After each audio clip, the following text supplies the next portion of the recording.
తల్లి ఘోష అనేది కడుపు కోత అనేది వర్ణనాతీతంగా ఉంది. ఆ అమ్మాయి బాడీ పురుగులు పట్టి గుర్తుపట్టలేని విధంగా కూడా ఈ ఘాతుకానికి పాల్పడినటువంటి నిందితులను నడి రోడ్డు పైన శిక్షించాలి.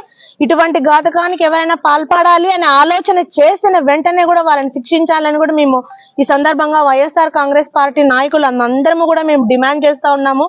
ఎందుకంటే ఇదే ఉమ్మడి అనంతపురం జిల్లాలో రామగిరి మండలంలో కూడా ఒక బాలికను దాదాపు కొన్ని నెలల పాటు కూడా అత్యాచారం చేసి ఆ అమ్మాయికి ఏ విధమైనటువంటి దారుణానికి ఒడిగట్టారో, అలాగే ఇదే ఉమ్మడి అనంతపురం జిల్లాలో చిలమత్తూరు మండలంలో కూడా అత్తాకోడల్ని సామూహికంగా కూడా అత్యాచారం చేశారు. మొన్నటి రోజున కడప జిల్లాలో 3 సంవత్సరాల పసికందును కూడా వదలకుండా అత్యాచారం చేసి చంపుతా ఉన్నారు. రాష్ట్రంలో ఏం జరుగుతుంది, ఈ సమాజం ఏమైపోతుందని ఈ రోజు ప్రజలందరూ కూడా భయభ్రాంతులకు గురవుతున్నారు.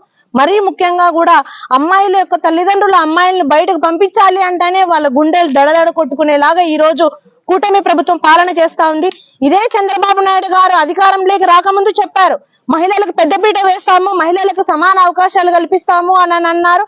అలాగే హోంమంత్రి గారు చెప్పారు, ఎక్కడైతే ఇటువంటి అఘాయిత్యాలకు పాల్పడతారో ఆ నిందితులను వెంటనే స్పాట్ లోనే శిక్షిస్తాము అని అన్నారు. మరి పవన్ కళ్యాణ్ గారు కూడా చెప్పారు, మేమే తప్పు చేస్తే మేము ప్రశ్నిస్తాము, ఇటువంటి ఘాతుకానికి పాల్పడిన వాళ్ళని కఠినంగా శిక్షిస్తాము అని చెప్పి ప్రగల్భాలు పలికినటువంటి నాయకులు ఈ రోజు ఏమయ్యారు? ఈ రోజు ఆ తల్లి ఘోష మీకు వినపడడం లేదా? ఇదే ఉమ్మడి అనంతపురం జిల్లాలో ఇంతమంది మహిళలకు అత్యాచారాలు జరుగుతూ వాళ్ళ కుటుంబాలు నడి రోడ్ల పైన పడి ఇంత ఘాతుకానికి పాల్పడుతున్నారే, ఇప్పటికైనా కూడా మీరు స్పందించి ఇటువంటి దాడులకు పాల్పడుతున్న వారిని కఠినంగా శిక్షించాలని కూడా మేము డిమాండ్ చేస్తా ఉన్నాము.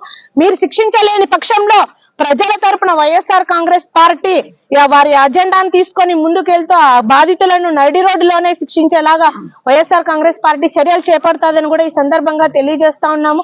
గతంలో ఇటువంటివి ఎప్పుడు జరగలేదు. జగనన్న ముఖ్యమంత్రిగా ఉన్నప్పుడు దిశా చట్టాన్ని తీసుకొని వచ్చి పోలీస్ స్టేషన్లు ఏర్పాటు చేసి మహిళలకు తక్షణమే రక్షణ కలిగేలాగా జగనన్న పరిపాలన చేశారు. సంక్షేమ పథకాలు అందించి ఆర్థికవేత్తలుగా జగనన్న మహిళలను చేశారు. రాజకీయంగా మహిళల్ని ఎదగడానికి తోడ్పాటును అందించారు.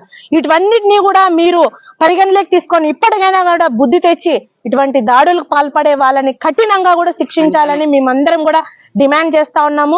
ఈ ఘాతుకానికి పాల్పడినటువంటి వాళ్ళని శిక్షించాలని మేము వైఎస్ఆర్ కాంగ్రెస్ పార్టీ మహిళా విభాగం కానీ వివిధ సంఘాల నాయకులు, మేయర్ గారు అందరము కలిసి ఎస్పీ గారికి రిప్రజెంటేషన్ ఇచ్చాము. సారు సానుకూలంగా స్పందించి అమ్మాయి ఎవరైనా ఒక అమ్మాయి కాబట్టి మేము ఒక నిందితుడిని పట్టుకున్నాము, త్వరలో కూడా అతనికి కఠినంగా శిక్షిస్తామని కూడా చెప్పారు. ఇప్పటికైనా కూడా ప్రభుత్వం ఆ కుటుంబాన్ని ఆదుకోవాలి, ఆ కుటుంబంలో ఒకరికి ప్రభుత్వ ఉద్యోగం కల్పించాలి, వాళ్ళకి ఆర్థిక భరోసా ఇవ్వాలని కూడా మేము ఈ సందర్భంగా కూడా డిమాండ్ చేస్తా ఉన్నాం.